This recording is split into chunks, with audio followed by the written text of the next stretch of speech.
They thought I was just a mechanic. They thought I'd go down quietly. But when my wife tried to kill me for life insurance, and brought a global spy network into my garage, she forgot one thing. I used to be the one they sent to erase people like her. This isn't a love story. This is a warning. Hector Richards was, by all appearances, an ordinary mechanic. His shop, nestled in the outskirts of Denver, served the mixed clientele of Cherry Creek's affluent residents and Commerce City's working-class folk. His weathered hands moved with practiced precision over transmissions, his worn coveralls soaked in motor oil and sweat. Yet behind the steady hum of Richard's reliable repairs, there was much more at play than met the eye. Hector's life, a carefully constructed facade, hid a darker past, one filled with covert operations, espionage, and deadly secrets. The hum of engines masked the quiet storm brewing in Hector's life. For 7 years, Hector had worked hard to bury his past, blending in as an honest businessman. But then Christina, his wife, a woman he had trusted, began to act strangely. Late-night meetings, new clothes, and an odd interest in life insurance had him on edge. At first, Hector thought it was just stress. But when he discovered that the brake rotors on a client's vehicle had been deliberately sabotaged, everything shifted. His old instincts kicked in, the ones honed over years of working in dangerous circles. This wasn't just a case of poor workmanship, it was a warning. Soon, Hector found that his suspicions weren't unfounded. Christina's behavior wasn't just odd, it was calculated. She had been meeting with Dominic Weston, a figure Hector recognized from his past. Weston was no stranger to him, but it wasn't just their shared business interests that caught Hector's attention. There was something about Weston's presence, the way he and Christina interacted, that struck Hector as more than just professional. A cold knot formed in his stomach as the pieces began to fall into place. Christina, the woman he had married, had betrayed him, and worse, she was working with someone connected to a much larger and far more dangerous network, the Crimean Wolves. The Crimean Wolves, a shadowy group of operatives with ties to the darkest corners of the world, had resurfaced in Hector's life. They were a group he had tried to leave behind in the wreckage of Belgrade, a past he thought he had buried. But as the evidence mounted, it became clear that they had been watching him, waiting for the right moment to strike. What had started as a simple betrayal soon revealed itself as the tip of a much larger conspiracy. Hector's world was unraveling, and with it, everything he had worked to protect. As Hector dug deeper into the mystery, he realized that Christina was more than just a victim of circumstance. She had become a pawn in a much larger game, manipulated by Weston and the Wolves. Each new discovery added layers to the deception. The rotors, the late-night meetings, the life insurance, everything was connected.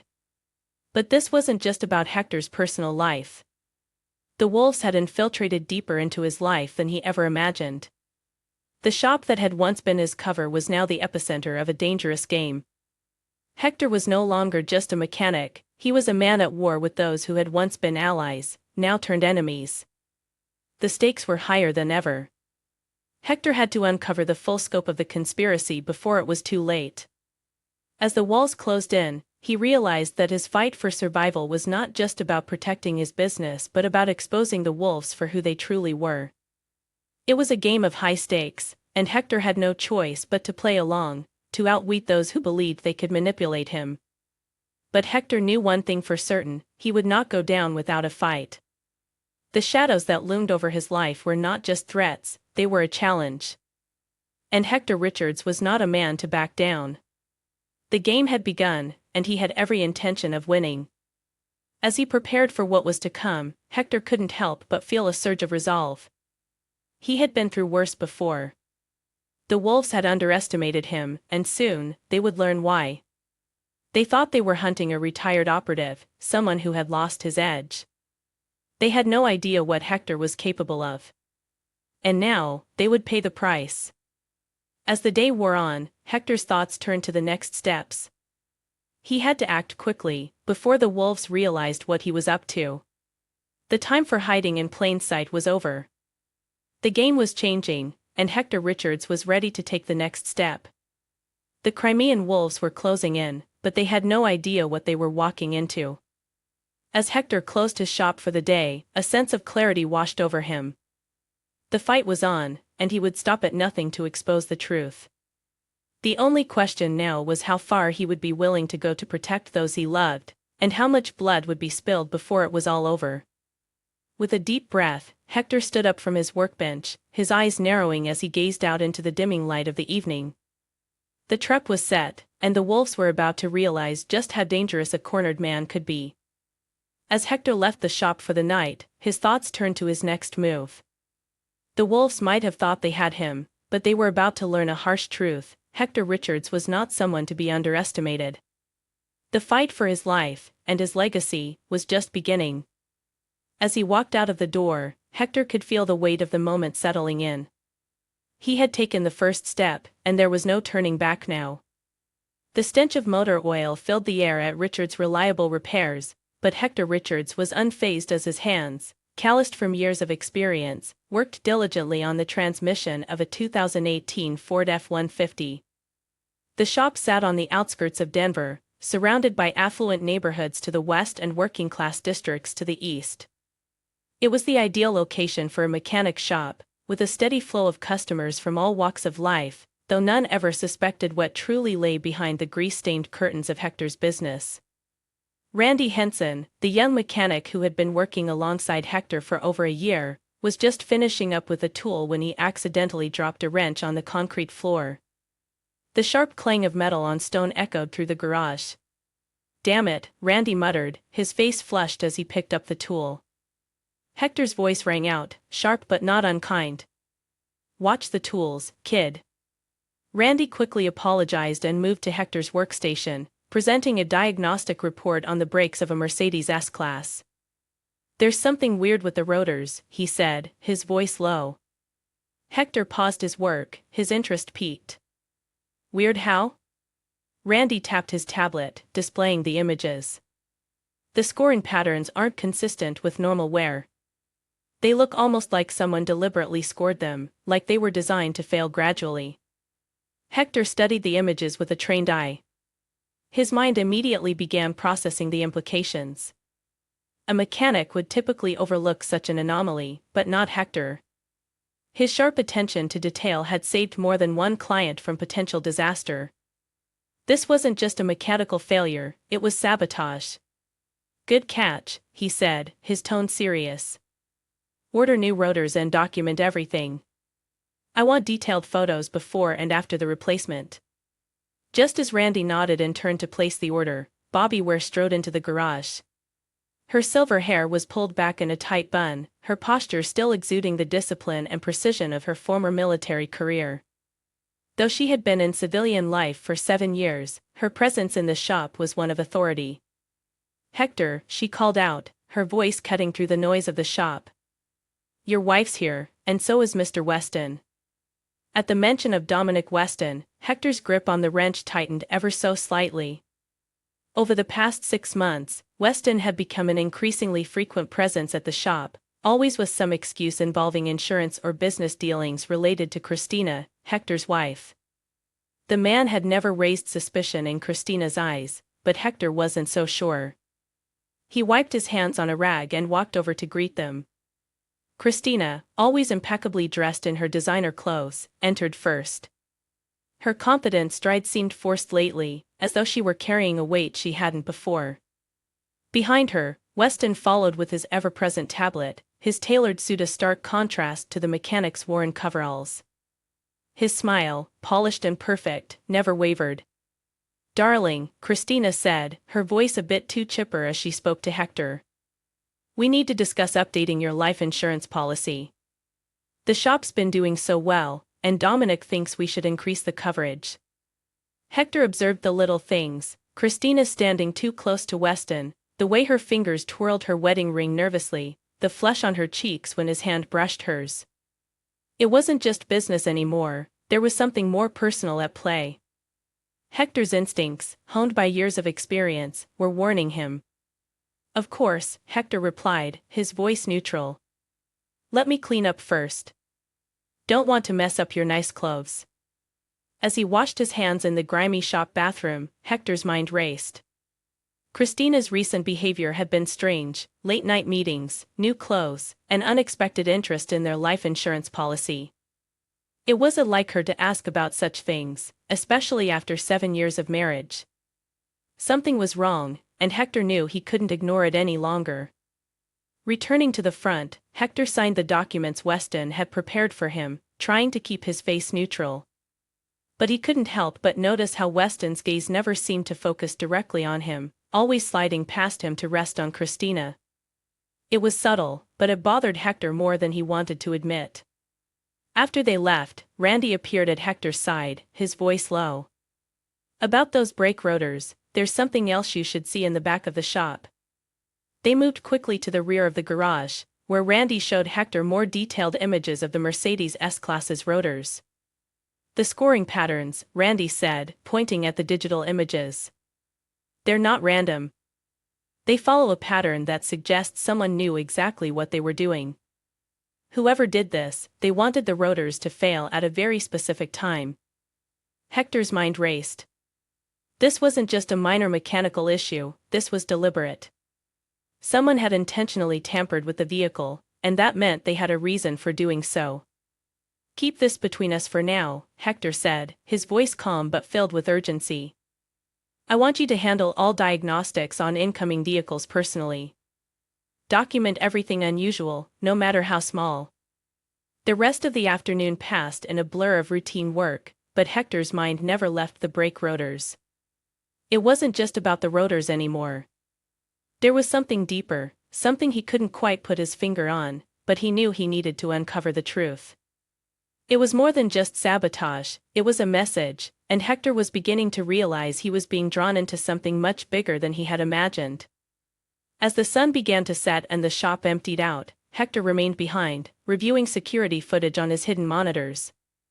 He watched as Walter Rogers, the shop's most experienced mechanic, returned to the garage long after closing hours. Hector had always trusted Walter, but tonight, something felt off. Walter worked methodically, examining vehicles with a thoroughness that seemed excessive. It wasn't just the cars he was inspecting, it was the way he was moving through the shop, almost as if he were searching for something. When Walter left, Hector's phone buzzed with a text from an unknown number. It was brief but chilling: "Ghost from Belgrade plus Crimean Wolves. Hunting network compromised. Trust no one." Hector's heart skipped a beat. The message brought back memories of his time in Belgrade, an operation gone horribly wrong, colleagues he had been forced to eliminate when he discovered their true allegiances. The Crimean Wolves had infiltrated deeper than anyone had realized, and Hector had spent the last 7 years hiding in plain sight, building a new life as a mechanic. But now, they had found him. Hector's mind flashed back to his time in the field, skills honed in the military, instincts developed over years of surviving in hostile environments. Richards' reliable repairs wasn't just a front for a mechanic shop. It was his carefully crafted safe house, designed for this moment. From the location to the employees to the tools that could quickly transform into weapons, everything had been set up for the day when he would need to face the ghosts of his past. He pulled up the hidden security cameras throughout the shop and his home, watching as Christina met with Dominic Weston at a local cafe. Their body language told a story Hector had feared. Christina was no longer the woman he thought he knew. She had become entangled in a conspiracy that ran far deeper than he had realized. Hector's fingers flew across the keyboard, cross-referencing the footage with his private database. As the hours passed, a clearer picture began to emerge. Walter was connected to the Crimean Wolves. Dominic Weston, too. Christina was involved, unknowingly or not, in a plot that extended beyond their personal lives. Hector had been a fool to ignore the signs for so long, but now that he saw them for what they truly were, he couldn't afford to let it go.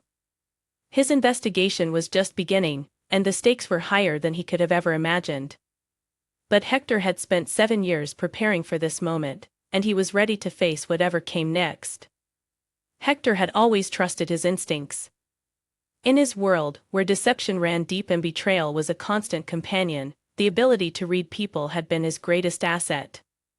But nothing had prepared him for the realization that the web of lies surrounding him was much larger than he had imagined. As Hector sat back in his office, a storm of thoughts raced through his mind.